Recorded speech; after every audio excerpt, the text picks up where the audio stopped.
Salve, gente, beleza? Sejam bem-vindos ao canal e bora ver mais um vídeo que foi doado aqui. Bora dar uma olhada aqui lá no Caio Modeste novamente. César Cavalcante errou ao falar sobre o batismo com fogo? Veja a resposta, tá? Eu não conheço esse maluco tal de César Cavalcante. Ah, tô vendo aqui agora pela thumb, nunca... Eu particularmente não vejo muito, assim, esses assuntos, no caso... De pregadores, assim que eu digo, tá ligado? Não conheço muitos, pelo menos, tá ligado? Mas vamos ver o que ele falou aqui, né? Não sei se é um vídeo resposta ou algo do tipo.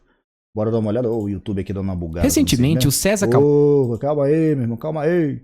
Vamos lá, play. Cavalcante participou de um podcast e perguntaram a ele o que é o batismo com fogo. Entretanto, ao ver os comentários, alguns pentecostais disseram que o que ele disse ali não tem base bíblica e a interpretação dele está totalmente errada. Vamos ver a resposta do César Cavalcante e eu vou comentar no decorrer desse corte que a gente vai reagir.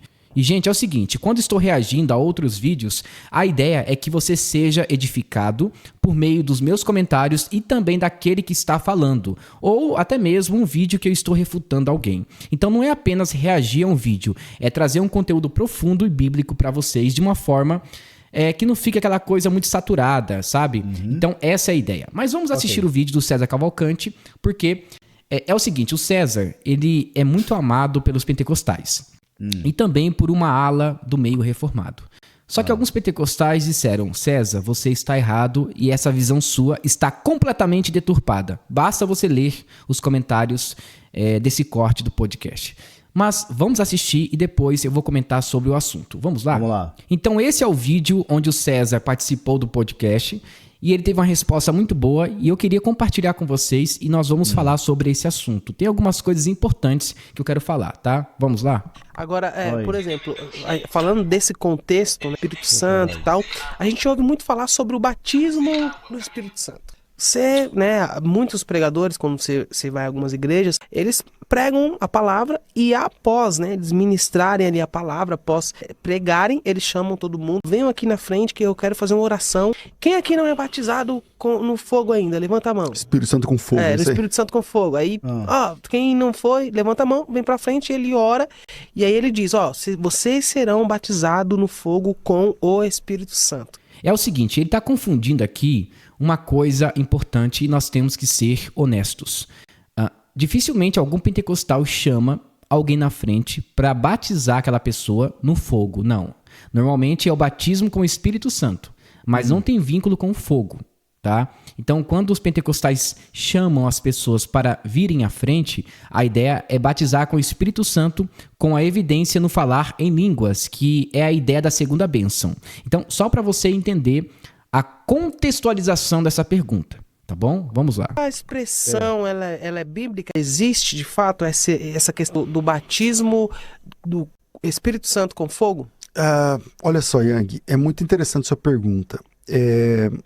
A sua pergunta nasce lá do texto de Mateus 3,11. Tem o texto correlato lá de Lucas, mas o texto base é Mateus 3,11, que lá diz assim... João, o Batista, diz assim, eu vos batizo com água para arrependimento, mas aquele que vem depois de mim é mais poderoso que eu, cujas sandálias não sou digno de levar, ele vos batizará com o Espírito Santo e com fogo. E aí a pessoa entende que batismo com o Espírito Santo e com fogo é sempre coisa como uma bênção. Sim. É sempre uma bênção, mas vamos lá. É óbvio que o batismo com o Espírito Santo é uma bênção, mas com o fogo não. São batismos diferentes. Vamos lá. As regras da hermenêutica, para você interpretar um texto, é o seguinte, primeiro, quem fala, o que fala, para quem fala, quando fala, como fala, o que fala. Então, se a gente pegar essas regras, por exemplo, quem fala esse texto? João o Batista. Tá. Para quem ele fala? O versículo 7 diz assim, vendo ele muitos fariseus e saduceus que vinham ao seu batismo, disse-lhes, raça de víboras. Então, para quem ele está falando? Para perdidos. Olha só que importante, na hermenêutica você tem que entender o contexto de toda a passagem bíblica. Você pode pegar uma perícope, uma porção de um texto, entretanto, você não pode anular de forma nenhuma o contexto daquela perícope. Então, para quem que João Batista está trazendo aquela mensagem? É para aqueles que foram recém-batizados ou para um público que ainda não entendeu quem é, por exemplo, o Messias ou se realmente esse público é convertido? Então, tem um público ali. Então a pergunta é, para quem João Batista está direcionando aquela mensagem? Vamos ver a resposta do César. Que fariseu saduceu é o tipo das pessoas que perseguem a Cristo. Então são as pessoas que estão contra a mensagem. Então quem fala, João? Para quem fala? Para perdidos, para pessoas que atrapalham a obra de Deus. Onde fala? Na beira do Rio Jordão. O que fala? O que ele está falando? Vamos lá, versículo 7. Raça de víboras, quem vos induziu fugir da ira vindoura? O que é a ira vindoura? É bênção? Não. Exato. É o dia do juízo e tal. Produzam frutos de arrependimento e tal. Versículo 10.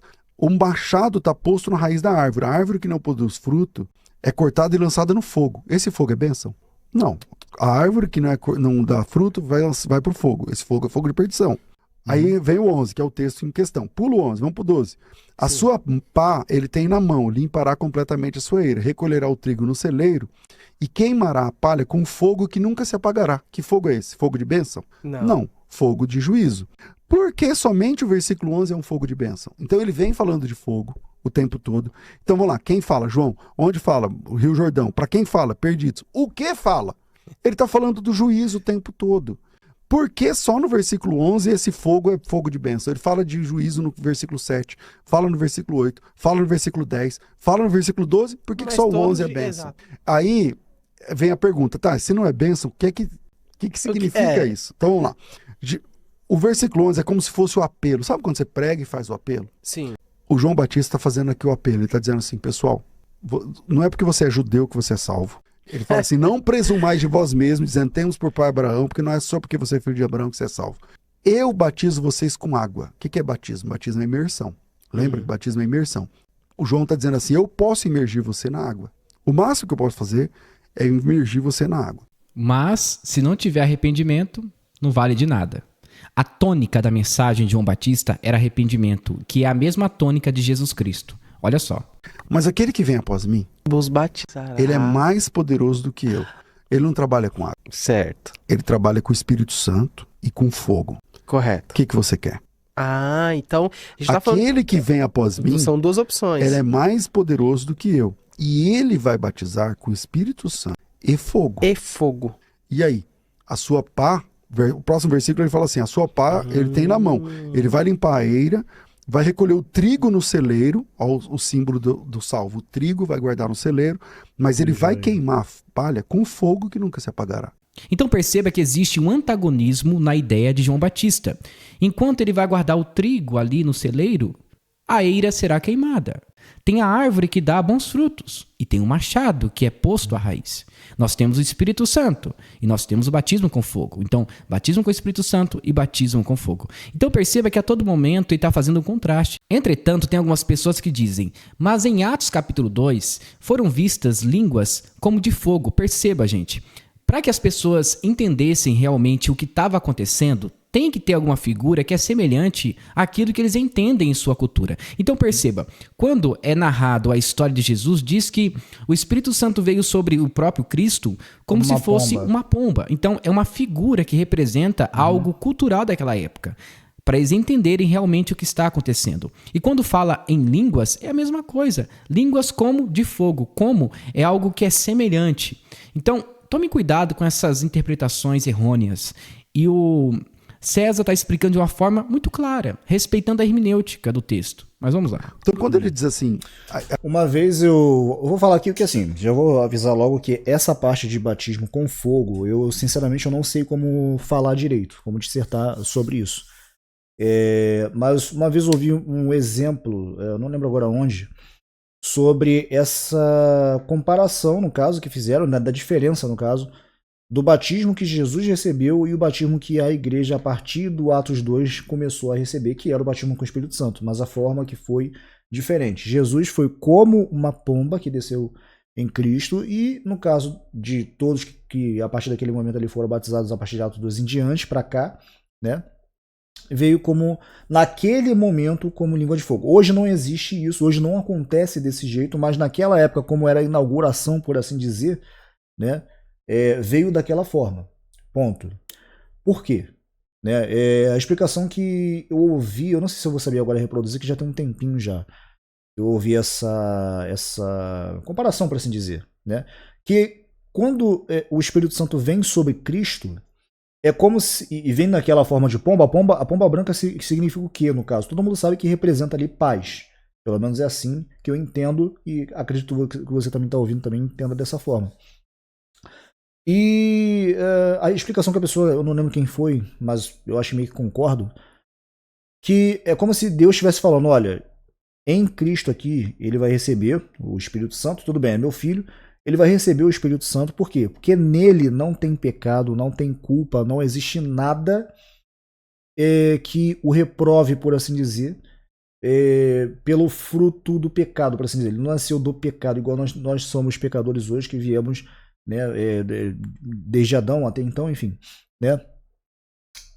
No caso de Jesus já foi diferente.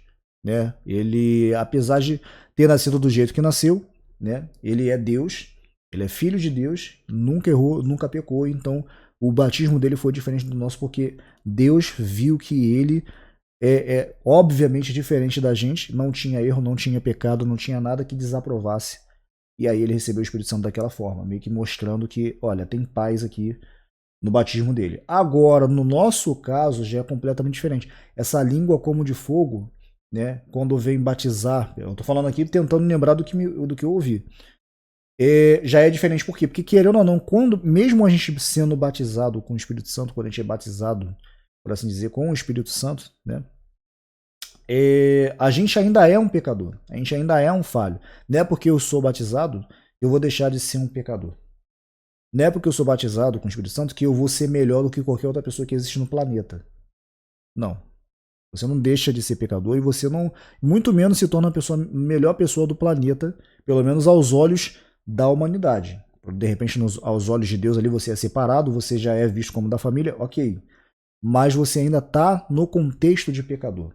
Então por isso que veio ali como uma forma de língua de fogo, que querendo ou não, o fogo ele também meio que é mencionado algumas vezes, além de juízo, mas também algo como purificador.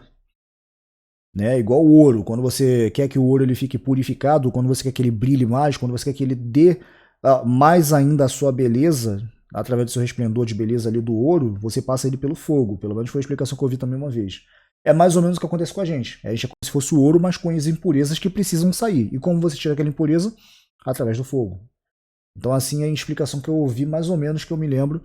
E tem essa comparação no caso do Espírito Santo, que não é um batismo com fogo, mas é só uma comparação, é algo que de repente para a época ficaria mais compreensível, né? Mas que deu para entender assim, que eu até posso concordar com essa explicação que eu ouvi, eu não lembro de quem agora, eu não lembro onde eu ouvi, mas que para mim faz até sentido, tá ligado? Eu só queria botar esse ponto aqui. Agora essa questão de batismo com fogo, como eu falei, eu não tenho... como é que eu posso falar? Eu não vou nem dissertar muito sobre isso, porque eu realmente não tenho tanto conhecimento dessa questão de batismo no fogo, até porque não foi algo que eu busquei, tá ligado? Não é algo que eu busquei sobre batismo no fogo, né? Mas o entendimento que eu tinha é que o batismo no fogo seria algo como você passar por provações, situações na vida, e você ter conseguido passar daquela situação ali, e ali aquilo meio que seria o seu batismo com fogo, por assim dizer. Né? Não necessariamente o batismo igual ao Espírito Santo ou igual ao batismo nas águas, mas é um batismo que você passa por provações ou situações na vida, e ali você consegue passar vitorioso, e ali você meio que tem um batismo com fogo. É isso que era o entendimento que eu tinha, que era batismo com fogo. Pelo visto não é exatamente isso, apesar de também fazer sentido para mim. Vamos lá, vamos continuar aqui. Aquele que vem após mim é mais poderoso do que eu, ele está dizendo assim, eu trabalho com água. Se você quiser se converter, eu posso levar você até o rio e eu posso imergi-lo na água.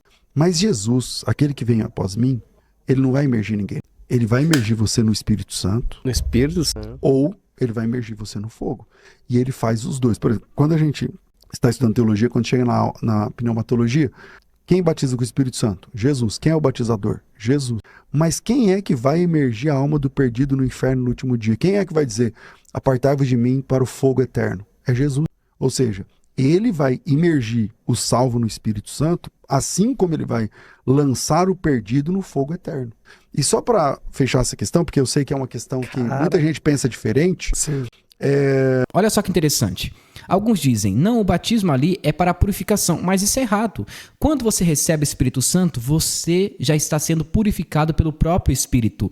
Não é necessário 2 batismos. Isso não existe, gente. Concordo. Não existe. Nem Paulo traz essa ideia. Atos dos Apóstolos, capítulo 1, na última mensagem de Jesus, antes de ser assunto aos céus? Tem gente, assim, tem gente que fala que o batismo nas águas ainda faz esse trabalho de remissão de pecado. E não faz.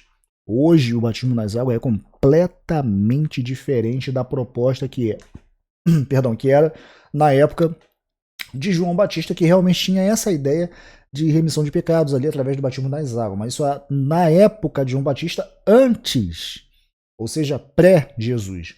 No pós-Jesus, né, o batismo nas águas, ele basicamente é para inserir a pessoa dentro do cristianismo, não necessariamente que aquilo dali vai tirar o pecado dela. Senão, ia precisar de dois elementos, ou duas pessoas, no caso, a pessoa de Cristo, né, que é o que batiza com o Espírito Santo, e a presença de alguém ali que pudesse te batizar. Ah, do pastor da minha igreja? Não. Esquece que, não, é só pastor que pode batizar. Mentira. Na palavra, em nenhum momento fala que só pastor, só obreiro, só bispo, só papa, só... Não, mentira. Mentira. Eu mesmo batizei meu filho, pra vocês terem noção. Tá ligado? Então, assim, o batismo nas águas, né, hoje, o contexto é completamente diferente. Ele não é para remissão de pecados, igual era a ideia na época de João Batista. Então, o que ele falou aqui, de fato, não precisa de 2 batismos para te purificar hoje, pós-Jesus. E hoje tem Jesus, o batizador, com o Espírito Santo. E é como eu falei o exemplo aqui anterior, apesar de a gente não ver essa língua do fogo, igual foi em Atos 2, que foi a primeira vez que isso aconteceu na história, então tinha que acontecer de uma forma que, né, deixasse marcado, por assim dizer, mas depois dali você não vê as pessoas ali sendo, tipo, você aceitou Jesus, e vem uma língua de fogo, pá, não. Ali só foi essa situação no Atos 2, depois daquilo dali não acontecia mais daquela forma. Eu não vou entrar muito em detalhe com como eu entendo e como eu concordo aqui dessa questão de batismo, mas é assim que eu entendo também. Ele fala esse texto. Veja o versículo 5. Jesus diz assim, palavras de Jesus, porque João, na verdade, batizou com água, mas vós sereis batizados com o Espírito Santo não muito depois desses dias. Ou seja, aqui, quem está falando é Jesus. Quem fala? Jesus. Para quem fala? Só para os discípulos. Aqui ele não está falando para perdidos, então não tem fogo. Por exemplo, Jesus cita o texto de João, a fala de João lá em Mateus 3,11, mas ele omite a palavra fogo. Por quê? Porque aqui o grupo é de salvos. Ele não está mais falando para perdidos. Então ele fala assim, porque João, na verdade, batizou com água, uma referência lá a Mateus 3, mas vocês serão batizados com o Espírito Santo não muito depois desses dias. Essa é uma das melhores explicações que eu já ouvi sobre o batismo com fogo e o batismo com o Espírito Santo. O César arrebentou aqui. Arrebentou. Foi uma explicação muito boa, mas vamos lá. Fogo. Não, Por quê? fogo, sim. Porque mudou o auditório. Então agora ele não precisa falar do fogo, porque agora ele não está fazendo um apelo para quem quer se converter. Por que mudou o auditório? Porque o César ele entendeu o contexto da perícope, que é muito importante quando você está lendo a Bíblia. Esses já são... Eu já entendo, mano, tem muito termo que ele tá falando, tipo perícope. Eu nem sabia que era esse conjunto de livros, por exemplo, ou conjunto de história, não sei. Né? Da mesma forma que hermenêutica. Esses nomes mais técnicos, eu sei que você aprende mais na questão de fazendo até teologia, né? Faculdade, teologia. Eu, particularmente, eu não me vejo fazendo nada disso. Tá? Até porque eu também entendo que não teria nem necessidade disso existir. Ponto. Por quê? Isso daí já é uma coisa minha, tá ligado? Uma parada que já é meu, mas eu não critico. Cara, eu quero fazer e é isso, que eu quero aprender mais. Não tem problema nenhum. Agora, se o teu intuito é, vou fazer faculdade de teologia porque eu quero ser isso, isso e isso dentro da igreja, irmão. Aí, na minha opinião, tu já tá equivocado. Mas agora, vou fazer porque eu quero ter mais conhecimento. Apesar de eu achar que você não precisaria gastar dinheiro com faculdade pra isso, tá ligado? Mas ok, vai. Eu não vou criticar porque eu sei que essa galera que realmente vai mais a fundo, meu irmão, os caras vão ter um conhecimento até interessante, mas não ache que você vai ser alguma coisa só por causa disso. Isso na minha opinião, tá? Que quando a gente olha para trás, até na própria história da Bíblia, você não vê ninguém aí desses apóstolos, dos cristãos da época, falando, vamos fazer uma faculdade. Não existia isso. O conhecimento vinha direto de Deus através daquilo que eles estudavam na palavra e que eles aprendiam com os discípulos, que aprendiam um com o outro, né, que dentro da igreja tem vários dons, né, de mestres, enfim, que desmiuçam mais a palavra ali a fundo, e nenhum deles precisou fazer faculdade de teologia. Esse é o meu entendimento, mas, conforme eu falei e repito, eu não critico quem queira fazer, vai e faz. Eu critico mais aquele que fala que, vou fazer porque eu quero ser alguma coisa dentro da igreja, eu quero ser pastor, eu quero ser bispo, eu quero ter autoridade. Aí, meu irmão, esse eu critico. Convertidos, e agora só falta receber a promessa do Espírito Santo. Gente, é o seguinte, o César explicou de uma forma muito bíblica e ele respeitou os padrões comuns da hermenêutica, como o contexto, no original como que tá, quem são os personagens, para quem tá falando, ele respeitou corretamente. Então, quando você respeita as regras da hermenêutica, você vai interpretar da forma correta o texto. E o César, ele explicou de uma forma muito clara e objetiva. Então, o contexto de João Batista, quando ele está falando para um público. Fariseus, saduceus, soldados romanos e por aí vai. No contexto de Jesus, quando ele fala sobre o Espírito Santo, já é um contexto totalmente diferente. Então, perceba que a palavra de João Batista é sobre arrependimento, mudança de vida. E se esse povo não mudasse de vida, realmente esse povo seria condenado ao Hades, para não falar outra palavra aqui. Então, ele faz aqui um antagonismo, um contraste de ideias sobre batismo com fogo e o batismo com o Espírito Santo, o trigo e a eira ou o joio, a árvore que dá bons frutos e a árvore seca que não dá bons frutos. Então, a todo momento, ele faz aqui um contraste. Gente, é muito fácil de entender.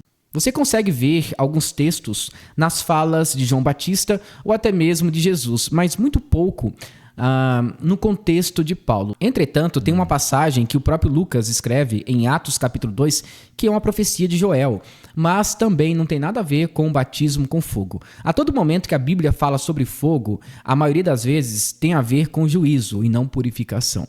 Então, pare de pedir fogo do céu, porque é condenação, é juízo. Muito obrigado por assistir esse vídeo até o final. Se você gostou, não se esqueça, deixe seu like, se inscreva no canal e ative o sininho de notificações. Deus te abençoe e até mais. Aí, gente, Caio Modesto aí trazendo para nós os pontos dele com relação ao César Cavalcante, que eu não conhecia, conhecendo agora, não sei se eu entendi direito, não sei se ele é pentecostal, enfim. De qualquer forma, eu achei bem interessante aqui as explicações, apesar de essa parte eu já não ter tanto conhecimento de batismo de fogo e tal, eu peço desculpa até com relação a isso, mas eu achei interessante aqui, né, algo a estudar um pouquinho mais, mas é isso. O que eu queria também falar aqui, acabei meio que comendo aqui com a explicação que eu dei aqui na última parte, é que o que ele estava falando ali eu entendo também como dispensações, quando você entende para quem ou quando ou o que aquilo dali foi falado, eu também entendo dessa forma, só que eu aprendi que no caso o nome disso aí seria dispensação, a cada dispensação é diferente. A dispensação, no caso, na época do Antigo Testamento, que era tratado de uma forma, depois do Novo Testamento, no início do Novo Testamento, da transição do judaísmo para o cristianismo, era de uma forma, depois já com o cristianismo estabelecido já era outra forma de tratamento. Melhor dizendo, até hoje, outra forma de tratamento até, né, Jesus voltar e ser uma outra forma de tratamento que vai ser com as pessoas que se converterem no período de tribulação. Enfim, é uma explicação completamente diferente para cada dispensação, ou cada situação, por assim dizer, né? Que aí você vai ter uma compreensão melhor. Mas, de fato, eu achei esse vídeo bem interessante. O link desse vídeo aqui na descrição, gente. Tamo junto, obrigado, deixa seus pontos também nos comentários, enfim, concorda, discorda, concorda, sem corda, enfim, deixa nos comentários. Se você tiver algum entendimento também, eu acho interessante também falar sobre. Até a próxima e valeu.